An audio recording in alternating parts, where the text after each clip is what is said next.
তো আজকে আরেকটি রেসিপি নিয়ে চলে এলাম।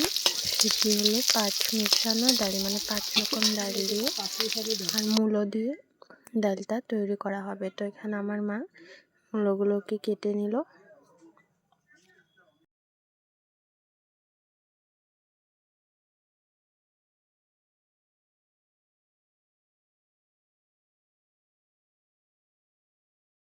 তো মূলোগুলো কেটে জল দিয়ে ধুয়ে নিল।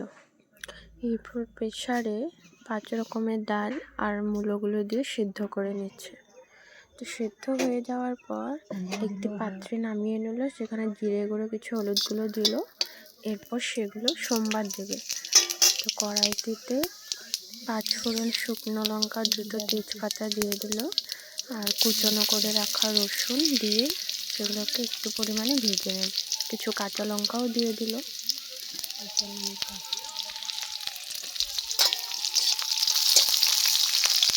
এগুলো ভাজা হয়ে গেলে এর মধ্যে কুচনো করে পেঁয়াজ দিয়ে ভেজে নিল।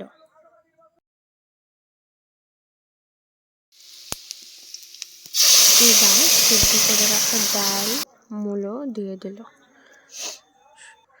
তো উপর দিয়ে ধনেপাতা ছিটিয়ে দিল। তো 5 মেশানো ডাল রেডি। এদিকে আমি চামচ দিয়ে খেয়ে টেস্ট করছি, মানে দেখে আর পারছি না। তো দারুণ হয়েছে। তো তোমরাও রেসিপিটা ট্রাই করো।